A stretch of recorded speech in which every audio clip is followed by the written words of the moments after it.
नमस्कार, स्वागत है आप सभी का हमारे खास शो पोर्टफोलियो पिक में। मैं कंचन नौटियाल डेली जुड़ती हूँ आपसे हमारे शो के खास सेगमेंट के जरिए, जहां पे हमें मिलती है जानकारी बढ़ते गिरते स्टॉक्स के बारे में और साथ ही मिलता है सुझाव कि कौन सा अगला स्टॉक जुड़ सकता है आपके पोर्टफोलियो पिक में। तो चलिए सीधा चलते हैं रचित खंडेलवाल जी के पास और जानने की कोशिश करते हैं कि आज वो हमारे लिए कौन सा ऐसा स्टॉक लेके आए हैं जिससे हम मुनाफा कमा सकते हैं। नमस्कार सर, स्वागत है आपका शो में। नमस्कार मैम, सभी दर्शकों को नमस्कार and thanks for calling me on your show. जी सर, आज ऐसा कौन सा स्टॉक लेके आए हैं जिससे हमें मुनाफा हो सकता है, चाहे वो शॉर्ट टर्म मुनाफा हो चाहे वो लॉन्ग टर्म मुनाफा हो। देखिए मैम, आज मैं आपके पोर्टफोलियो पिक शो में एक ऐसा काउंटर लेकर आया हूं जिसमें आप अगर लॉन्ग टर्म इन्वेस्टमेंट करेंगे तो ये बहुत ही उम्दा रिटर्न देने का दमखम रखता है ये काउंटर। और इसको ऐसे भी समझा जा सकता है कि कुछ टाइम पहले आप ही के चैनल के माध्यम से मैंने दर्शकों के समक्ष आईटीसी दिया था और जी उस टाइम आईटीसी की कोई इतनी बातें नहीं करता था, but rest is the history. ITC is performing. ITC के पास भी सब कुछ था और वो नहीं चल पा रहा था। सिमिलरली ये जो कंपनी है आदित्य बिरला कैपिटल, इसमें भी सब कुछ है मगर ये चल नहीं पा रहा है। तो पहले हम ये देखें कि ये एग्जैक्टली चल क्यों नहीं पा रहा है। तो इसका एक बहुत बड़ा कारण ये था कि एक ओवरहैंग था इस कंपनी के ऊपर कि आइडिया को जो उन्होंने फंड प्रोवाइड किए हैं, अगर कल को आइडिया प्रॉब्लम में आता है तो इनके वो फंड्स भी प्रॉब्लम में आ सकते थे और इनकी लोन बुक को खराब कर सकते थे। But now government coming in to rescue Idea, अब वो जो ओवरहैंग है वो उस कंपनी के ऊपर से निकल चुका है। तो उसके चलते अब मैं समझता हूं ये कंपनी अपना जो बहुत टाइम से होल्ड बैक कर रही है परफॉर्मेंस, वो वापस देने की पोजीशन में आ जाएगी। इसके हम थोड़े फंडामेंटल्स देख लेते हैं। फेस वैल्यू है 10 रुपए की, मार्केट कैपिटलाइजेशन है 31,056 करोड़, जो लास्ट हमें अपडेट है उसमें। अगर हम इसकी बिजनेस के बारे में देखें तो इसके बिजनेस में आपको बहुत ही अच्छी चीजें, बहुत ही पूरा फाइनेंशियल सेक्टर ये एक तरीके से आपको प्रोवाइड करते हैं अपने बिजनेस में। ये लाइफ इंश्योरेंस में है, एसेट मैनेजमेंट में है, एनबीएफसी भी है, इंफ्रास्ट्रक्चर प्रोजेक्ट और स्ट्रक्चर्ड फाइनेंस भी करते हैं ये, private equity, broking, wealth management और डिस्ट्रीब्यूशन सर्विसेज में भी है, ऑनलाइन मनी मैनेजमेंट और जनरल इंश्योरेंस एडवाइजरी सर्विसेज में भी ये कंपनी एक अच्छा अपनी पोजीशन मेंटेन करती है। सर, ये आपने हमें कंपनी के बारे में बता दिया, कंपनी किस सेक्टर में काम करती है और कंपनी के फंडामेंटल्स क्या है। लेकिन सर, जब भी हम कंपनी की बात करते हैं तो एक बहुत ही इंटरेस्टिंग चीज सामने आती है, कंपनी का शेयर होल्डिंग पैटर्न। इस कंपनी का शेयर होल्डिंग पैटर्न किस तरीके से दिख रहा है? देखिए मैम, बहुत ही उम्दा सवाल है आपका ये।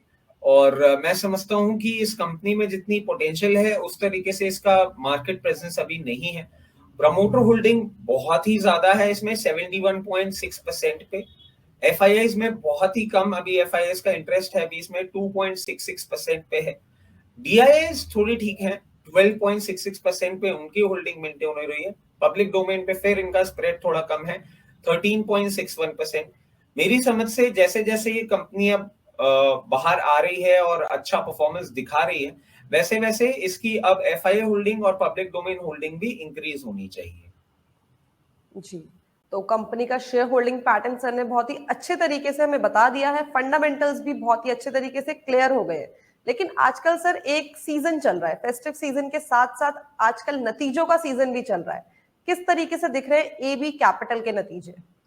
मैम अगेन आप देखें, बहुत ही अच्छे रिजल्ट्स आए हैं इस कंपनी के। अगर आप नेट प्रॉफिट देखेंगे तो it has increased by 30% year on year और अभी 488 करोड़ का हो गया है।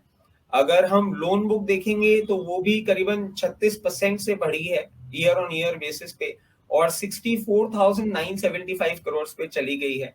अगर क्योंकि ये एनबीएफसी भी है तो नेट इंटरेस्ट मार्जिन अगर देखेंगे तो वो भी एक्सपैंड हुआ है by 35 basis points year on year basis पे और अब वो स्टैंड कर रहा है समवेयर नियर 6.58%। लास्ट क्वार्टर में इन्होंने 2 मिलियन कस्टमर अपने ऐड किए हैं, तो वो अब हो गए हैं 41 मिलियन। और अगर हम लेंडिंग बुक को देखेंगे तो वो भी it grew by 31% on year basis to 77,430 crore. और ग्रॉस प्रीमियम अगर हम देखेंगे तो वो भी करीबन 24% से बढ़ा है ईयर ऑन ईयर बेसिस पे एट 4,394 करोड़। तो सारे पैरामीटर्स आप देखें इसके रिजल्ट के बहुत ही अट्रैक्टिव लग रहे हैं और ऐसा मैं समझता हूं that the company is finally out of the woods. जी सर, नतीजे देख के, नतीजे सुन के हमें काफी ज्यादा एक्साइटमेंट हो गई है, तो उसी एक्साइटमेंट को हम बरकरार रखना चाहते हैं और जानना चाहते हैं कंपनी के लेवल्स। देखिए मैम, लेवल्स अगर हम देखें तो करंट लेवल्स पे आप इस पे एक बाइंग इनिशिएट कर सकते हैं एट 128 लेवल्स। और अगर हम टारगेट्स की बात करें तो पहला टारगेट हम लेंगे इसका 156 का, दूसरा टारगेट लेंगे 180 का और तीसरा टारगेट लेंगे 216 रुपए 216 का। जैसा कि हम सजेस्ट करते हैं हर बार बाय मोर के लेवल्स, तो बाय मोर के लेवल्स यहाँ से थोड़े से दूर हैं 98 लेवल्स पे। अगर किसी भी कारण से मार्केट वॉलेटिलिटी से ये कंपनी उस प्राइस रेंज में आती है तो ही और बाइंग इनिशिएट करनी है, otherwise I think we should wait for the target यहाँ पे बाय करने के बाद। और जैसे जैसे ये कंपनी आगे बढ़ेगी आपके चैनल के माध्यम से हम दर्शकों को और आगे के टारगेट्स भी सुझाएंगे, क्योंकि अभी बहुत ही कंजर्वेटिव टारगेट मैं लेके चल रहा हूं और टाइम होराइजन अगर हम लेके चलें तो 3 से 4 क्वार्टर का टाइम होराइजन होगा जिसपे हम आगे इस पे बात कर सकते हैं। जी सर, काफी अच्छे तरीके से आपने हमें कंपनी के बारे में समझाया, कंपनी के जो फंडामेंटल्स हैं वो भी बता दिए और कंपनी की जो हिस्ट्री है और आने वाले टाइम पे कंपनी किस तरीके से हमें परफॉर्मेंस दिखा सकती है, सारी चीजें अब हमें एबी कैपिटल के बारे में बहुत ही अच्छे तरीके से क्लियर हो गई है।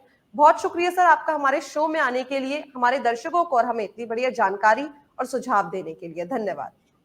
Thank you. तो ये थे रजत खंडेलवाल जी जो लेके आए थे एक बहुत ही उम्दा स्टॉक एबी कैपिटल, जिसे आप अपने पोर्टफोलियो में जोड़कर कमा सकते हैं काफी अच्छा मुनाफा। ऐसे ही अलग अलग स्टॉक के एनालिसिस के लिए जुड़े रहिए हमारे शो पोर्टफोलियो पिक के साथ। धन्यवाद।